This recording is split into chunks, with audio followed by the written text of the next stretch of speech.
जय श्री कृष्ण। हर हर महादेव। हमारे हिंदू धर्म और सनातन धर्म के अनुसार हमारी हिंदू संस्कृति तीज त्योहारों और व्रत उपवासों से भरी हुई है।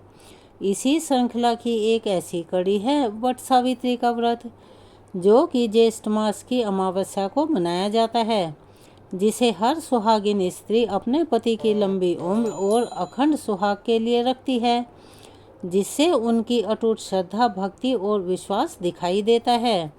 इस दिन निराहार निर्जला व्रत किया जाता है और पीपल की तरह ही वट वृक्ष की पूजा होती है, क्योंकि हमारे धर्मों में ऐसा माना जाता है, वेद शास्त्रों में वर्णित है कि वट वृक्ष में तीनों देवताओं का वास होता है, यानी ब्रह्मा, विष्णु और महेश। वट सावित्री की ऐसी महिमा है कि मृत्यु के देवता यमराज को भी अपना फैसला बदलना पड़ा था। सावित्री ने उन्हें मजबूर कर दिया था कि वे उनकी इच्छा के अनुसार ही उन्हें वरदान दें, और ऐसा यमराज ने किया भी। उन्होंने सावित्री को जो सावित्री ने वर मांगे वही वर दिए, और सावित्री की श्रद्धा, भक्ति और विश्वास जीत गया। अगर आप चैनल पर नए हैं और अभी तक चैनल को सब्सक्राइब नहीं किया है तो आप सभी से निवेदन है, प्लीज़ चैनल को सब्सक्राइब करें, वीडियो को लाइक करें, ज़्यादा से ज़्यादा शेयर करें, बेल आइकन को भी दबाना ना भूलें। कमेंट्स बॉक्स में जय श्री कृष्णा, हर हर महादेव अवश्य ही लिखें। आपका ये एक छोटा सा प्रयास, जिसमें आपको मात्र सेकंड्स का समय लगता है, हमारी बहुत मदद करता है और हमारे हौसलों को बढ़ाता है।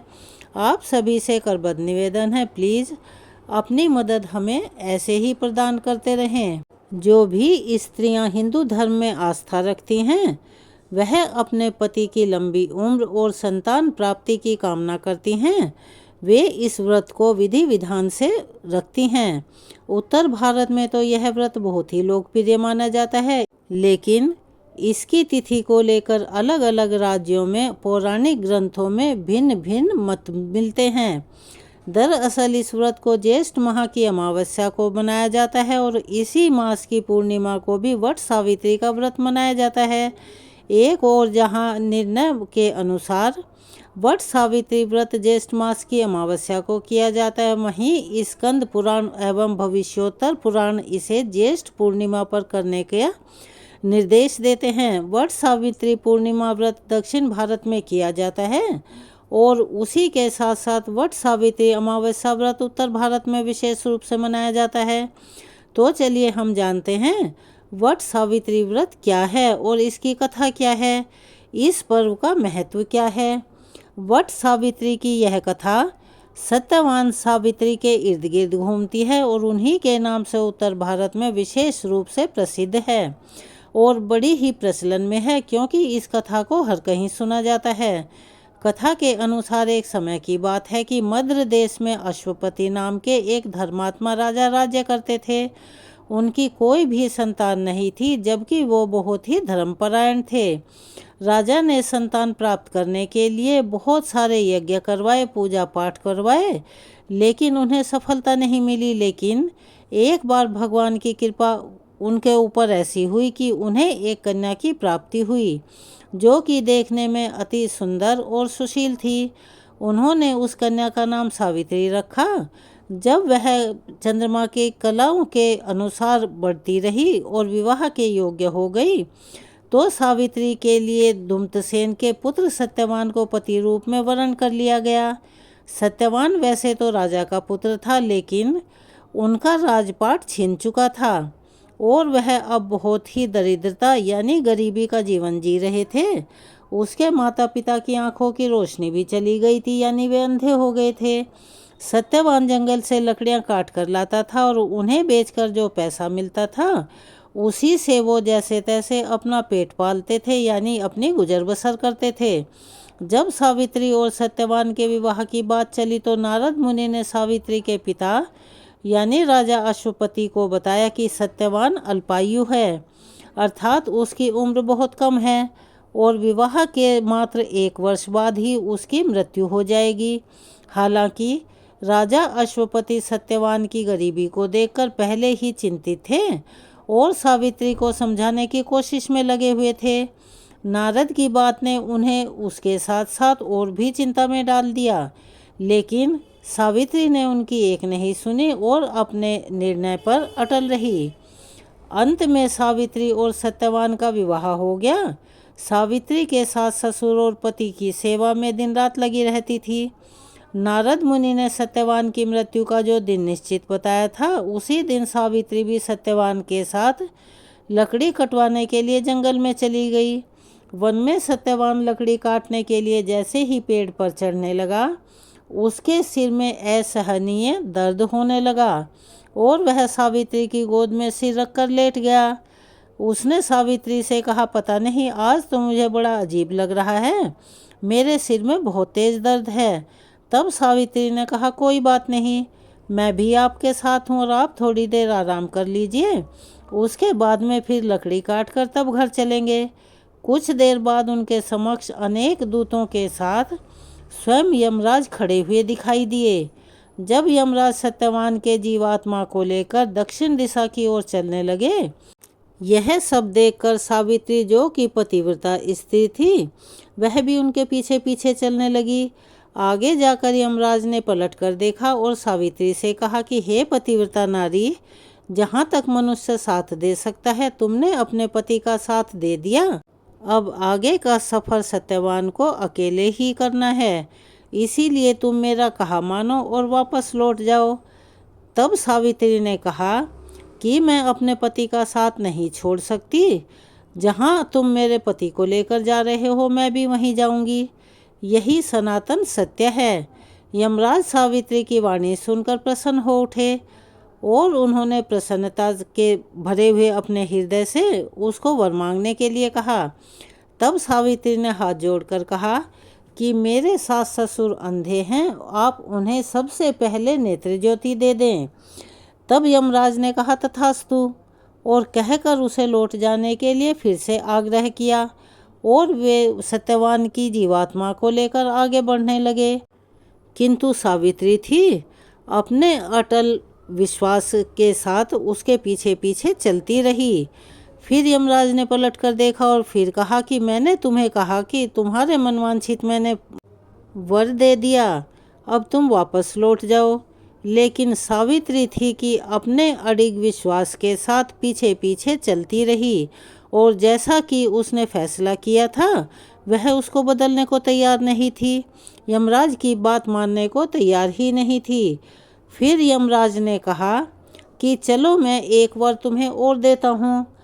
तब सावित्री ने हाथ जोड़कर कहा कि मेरे ससुर का जो भी राज्य छिन चुका है वह राज्य उन्हें वापस मिल जाए। यमराज ने सावित्री का प्रश्न सुना और मन में अति प्रसन्नता हुई, तो उन्होंने तथास्तु कहकर पुनः उसे लौट जाने को कहा। लेकिन सावित्री अपनी बात पर अटल थी, वह वापस लौट ही नहीं रही थी। सावित्री की पति भक्ति देखकर यमराज पिघल गए, यानी कि उन्हें उस पर दया आ गई। तब उन्होंने सावित्री से एक और वर मांगने के लिए बोल दिया। तब सावित्री ने बड़ी विनम्रता से हाथ जोड़कर कहा कि मैं सत्यवान के 100 पुत्रों की माँ बनना चाहती हूँ। अब यमराज ने कुछ भी सोचा ना विचारा, बिना सोचे समझे ही वर दे दिया। तथास्तु, वह कृपा करके जब उन्होंने ये वरदान दिया, सावित्री की भक्ति से प्रसन्न होकर इस अंतिम वरदान को देते हुए यमराज ने सत्यवान की जीवात्मा को पाश से मुक्त कर दिया, यानी कि उसकी आत्मा को छोड़ दिया। अब यह आत्मा वापस आई और शरीर में प्रवेश कर गई। सावित्री जब उसी वट वृक्ष के पास आई तो उसने पाया कि वट वृक्ष के नीचे पड़े सत्यवान के मृत शरीर में जीव का संचार हो रहा है, यानी कि वो सांस ले रहा है और जीवित हो चुका है। कुछ देर में सत्यवान उठकर बैठ गया। उधर सत्यवान के माता पिता की आंखें भी ठीक हो चुकी थी और उनका राज्य भी वापस मिल चुका था। तो ऐसी है वट सावित्री के व्रत की महिमा।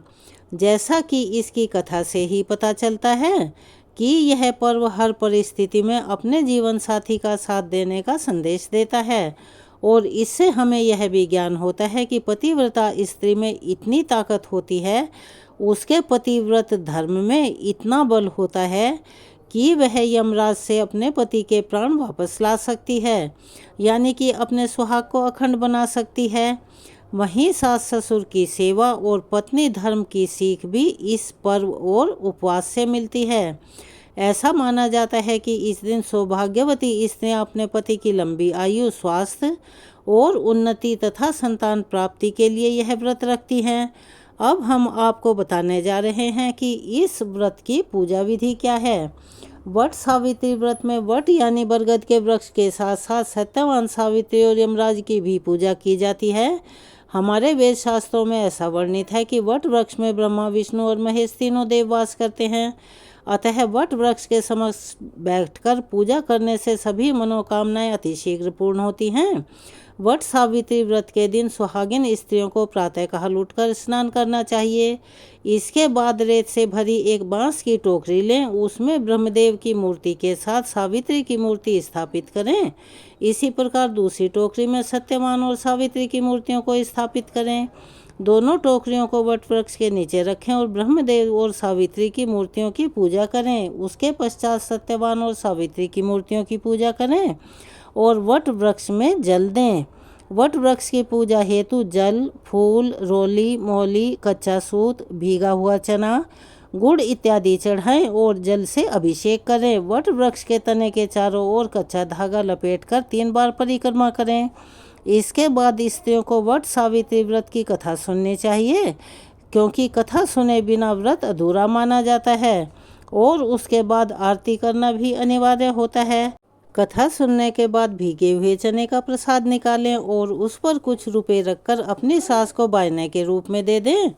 जो स्त्रियां अपनी सास से दूर रहती हैं वे प्रसाद उन्हें भेज सकती हैं और उनका आशीर्वाद ले लें। अगर प्रसाद भेजना संभव ना हो तो आप सूखा प्रसाद भी निकाल सकते हैं, जिसे बायना कहा जाता है। पूजा समापन के पश्चात ब्राह्मणों को अपनी क्षमता के अनुसार वस्त्र तथा फल आदि दान करें, लेकिन दक्षिणा देना ना भूलें। उसके बाद आप कन्या पूजन भी कर सकते हैं, क्योंकि कन्या पूजन का अपना विशेष महत्व होता है। और जैसे कि जेठ के महीने में जलदान, अन्नदान, वस्त्रदान, छाता, जूते, चप्पल इत्यादि सभी दान आप कर सकते हैं, जिसका कि आपको अक्षय पुण्य प्राप्त हो सकता है। यह थी हमारी आज की कथा। आपको कैसी लगी?